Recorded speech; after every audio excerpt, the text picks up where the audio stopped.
Hello, greetings to everyone. My name is Kumar Sarma, and here I am presenting my first capstone project, which is Introduction to Computer Programming.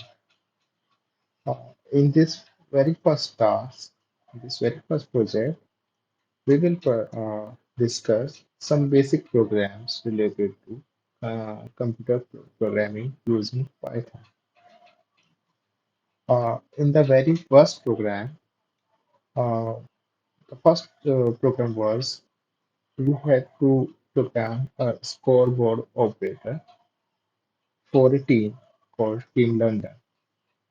Here, the basic objective about this program was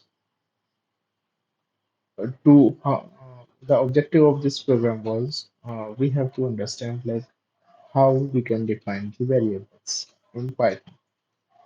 Uh, as we all know, like uh, the variables are the location in which we store the data. So for this particular program, we defined the variables, the fixed values like wins as the question suggests, like if a team wins, it gets 3 points. If a team draws the match, it gets 1 point, and if it loses, it gets 0 point. So Team London played 8 matches in which they won 4 matches and they lost 3 matches and drew 1 match.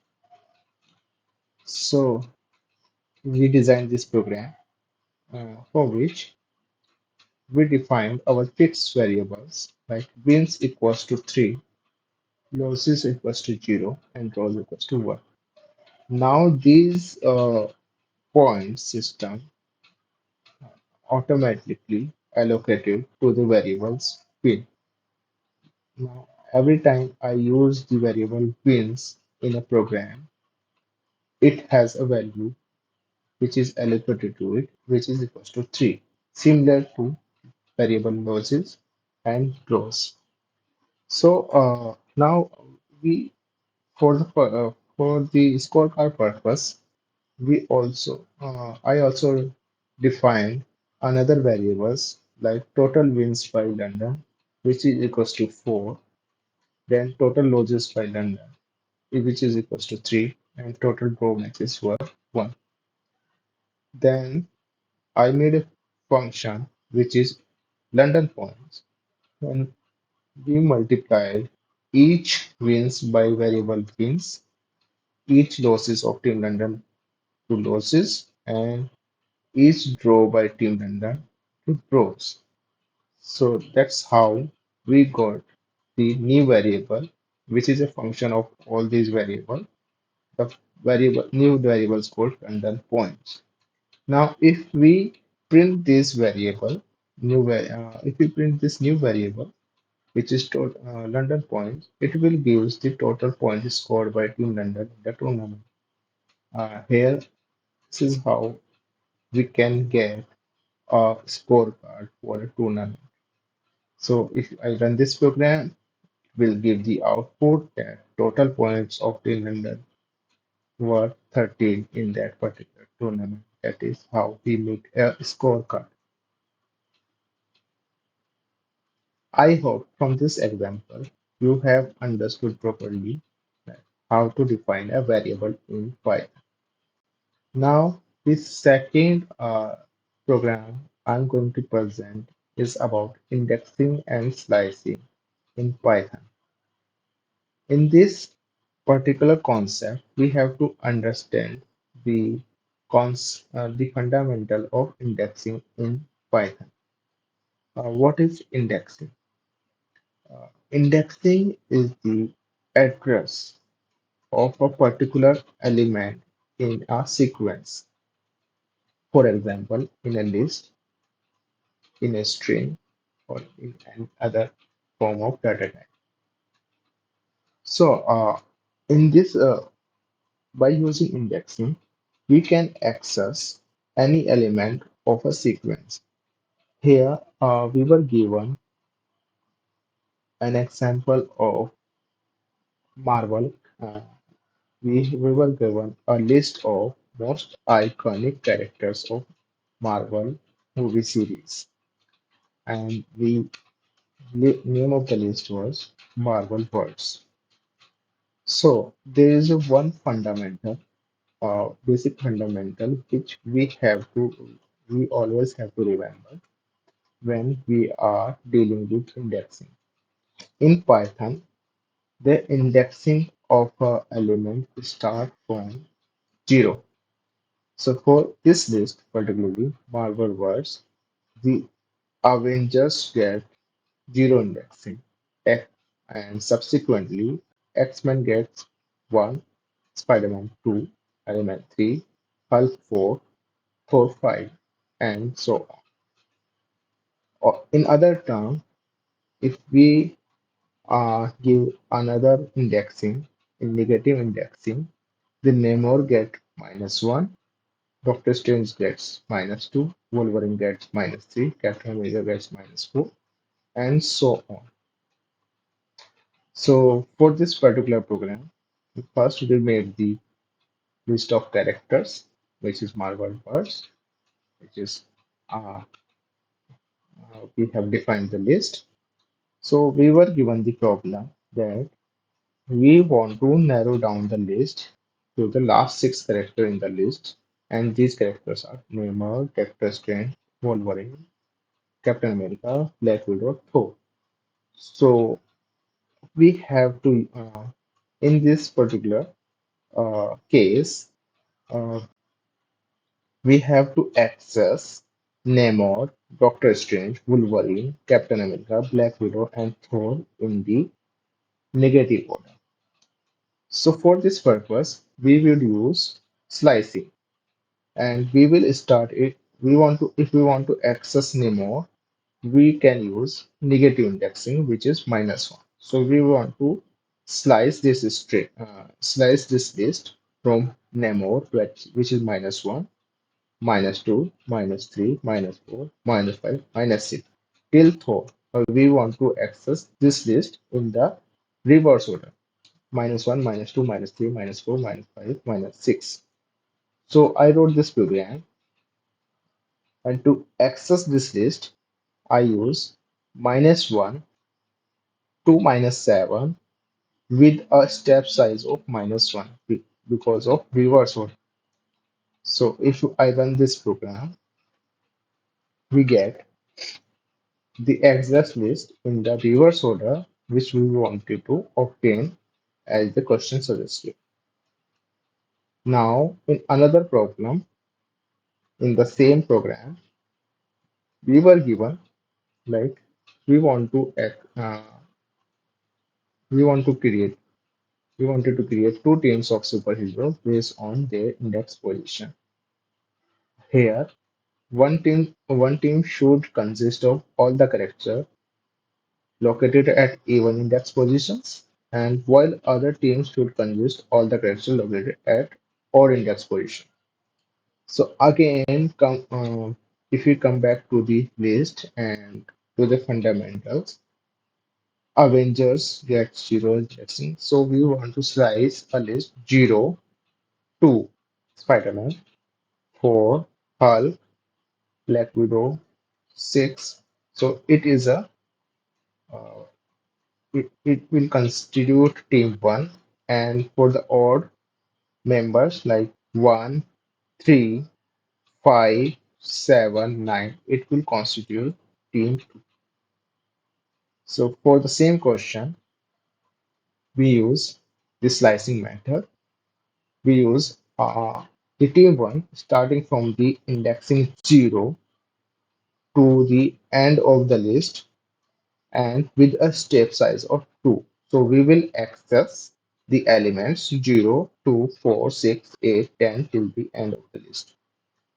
And similarly, for team 2, Marvel words, we will slice it from, uh, we will access the elements from the indexing 1 with a step size of 2.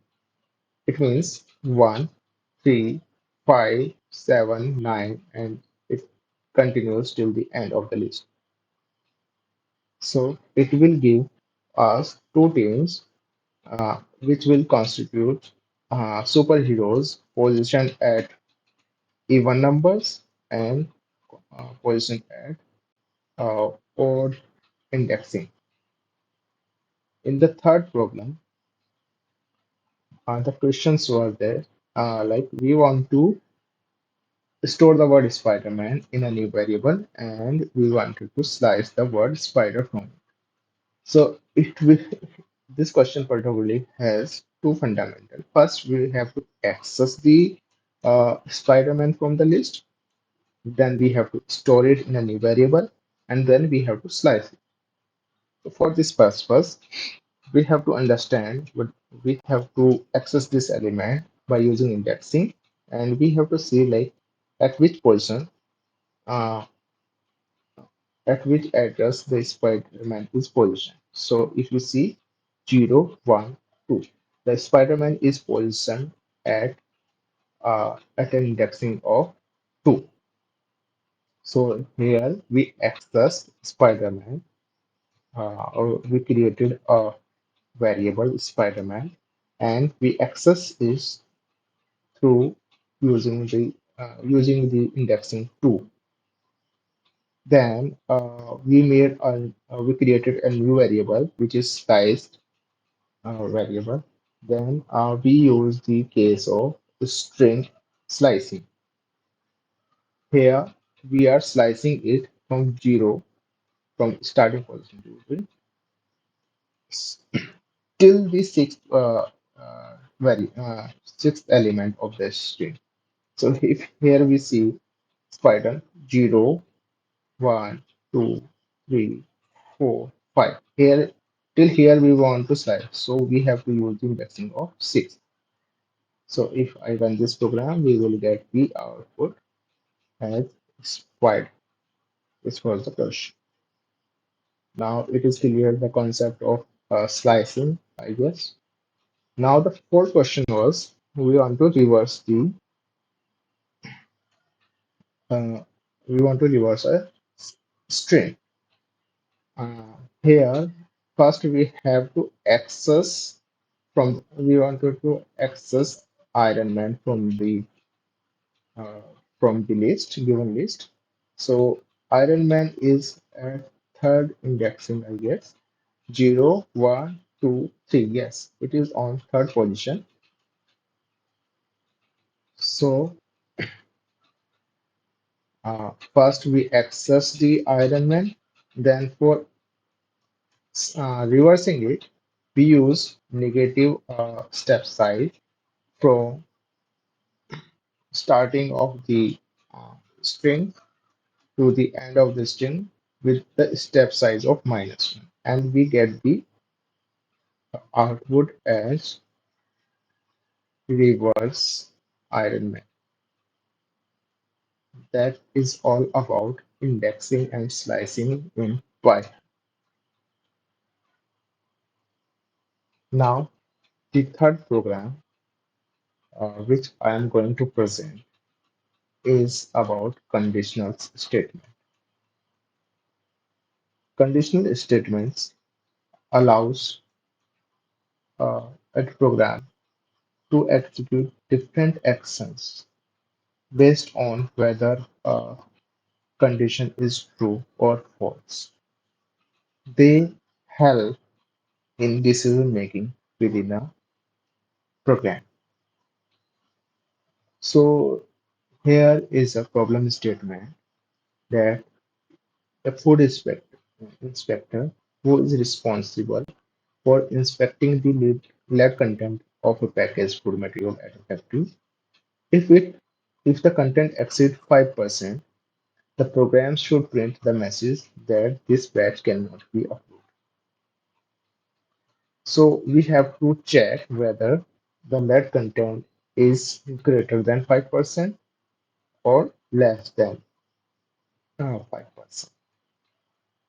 In each case, the condition will give us a Boolean value, whether true or false. On the basis of this, I wrote this program in which The program take the input about the quantity of lead in a variable lead content. Uh, it could be a decimal, so I typecast it in a float.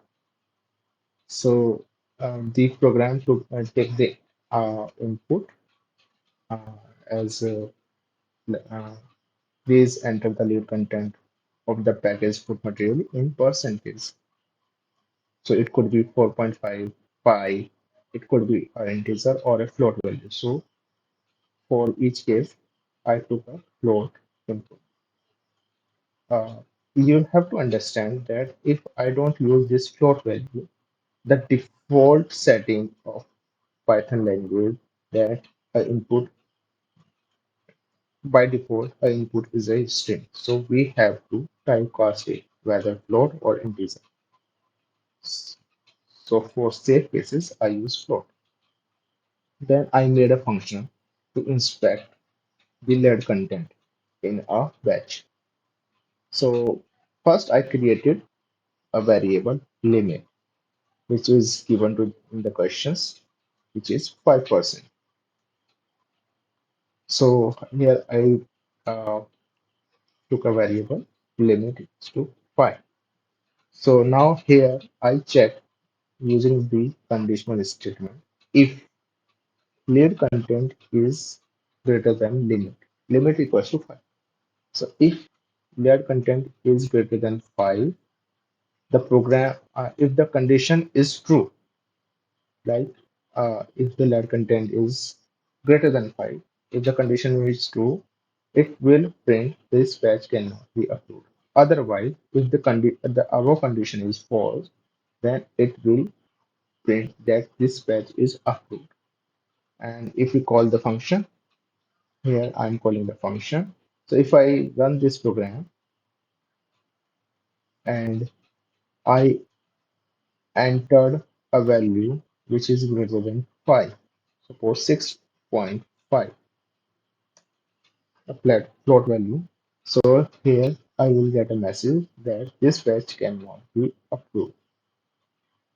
If I rerun this program, I entered a value less than 5, it will give this fetch is approved.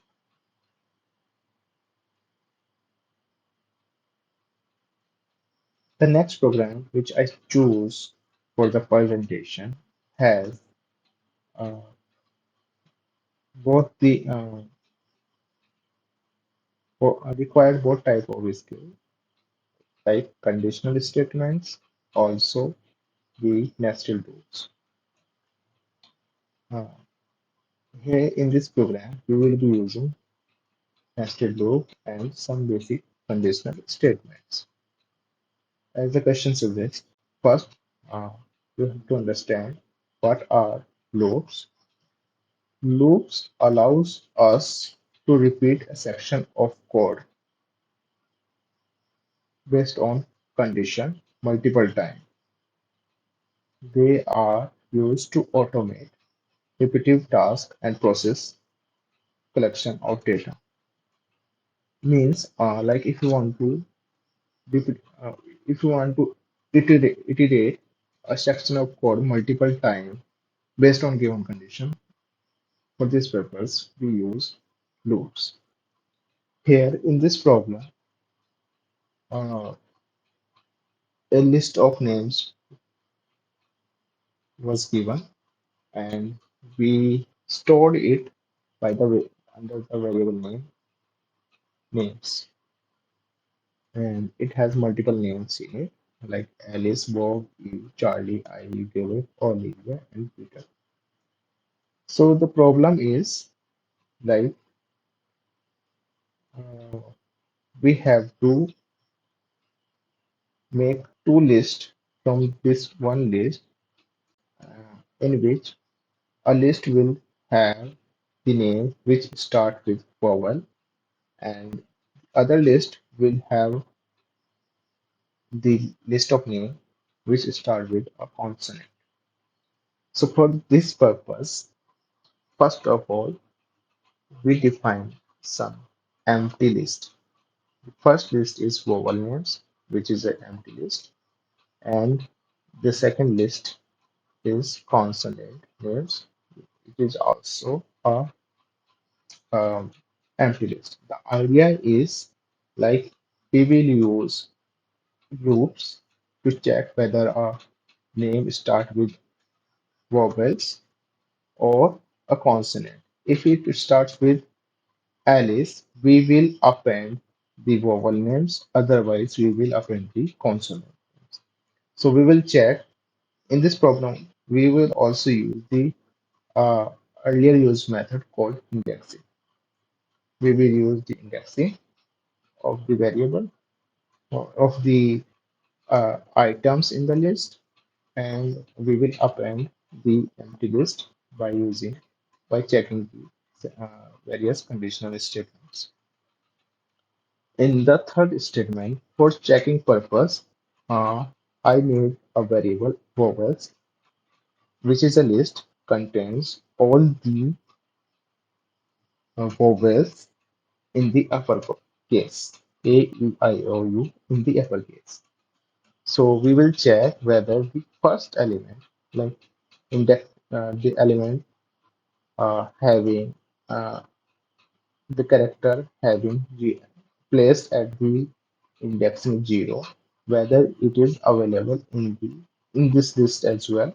If it is true, it will goes in the list of vowel names. Otherwise, it will go in the list consonant names. So we will use for loop for this purpose. So we will say for name in names, like any element in the list names, if name 0, indexing 0, it means first element of each item. And we will be using upper because we used for Python, small a and capital A are different elements. So in this case, we have to append, though these all are having first letter as capital, but still if some for better execution of the code, if someone plays some name like starting with small letters, then the program and that condition as well, the program will run. So we use upper method in vowels, then it will append the list vowels. Otherwise, it will append the list consonant. And then we are printing both the lists. And if I execute this program, uh, it is sorting out all the names starting with vowels and as well as consonant.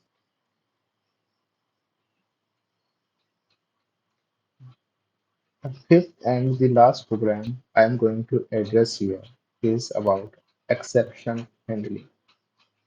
Exception handling in Python refers to the mechanism that allows programmers to manage and respond to errors that occurs during the execution of the program.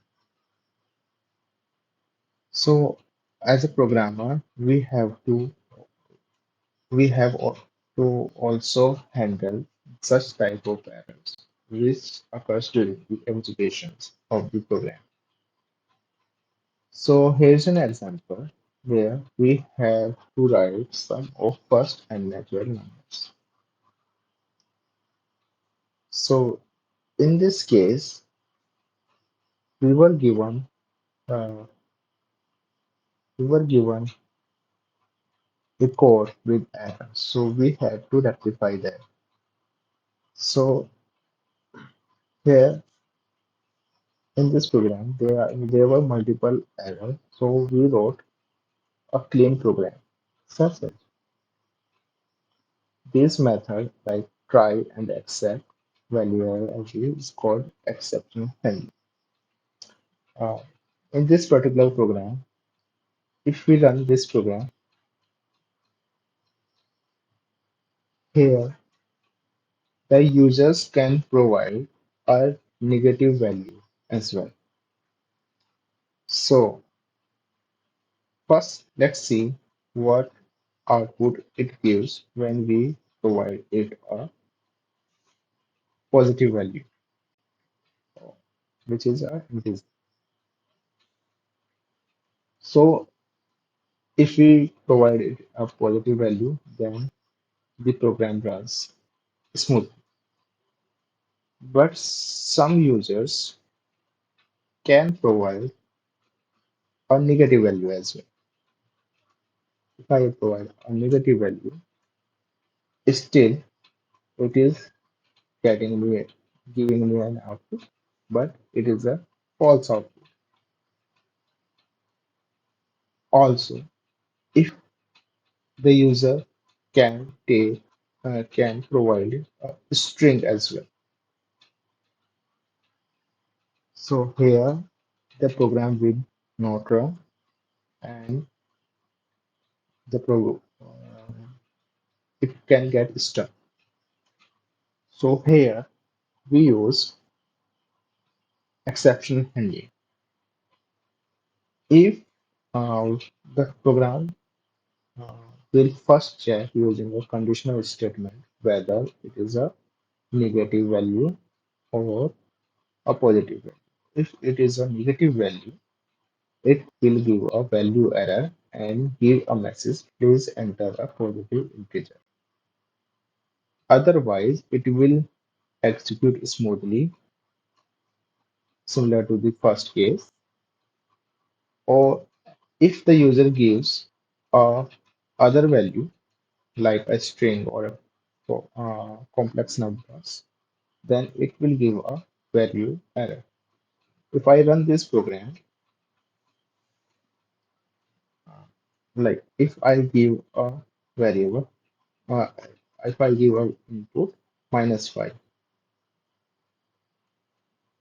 it will show the to the user that that please enter a positive number. Also, if I give a string as an input, then also it will show it will give an error that invalid literal for int to the base 10. That is 5. So now this program will interact to the user and will work smoothly, and the user will also know like what kind of error I am getting. That is all about exception handling. Thank you.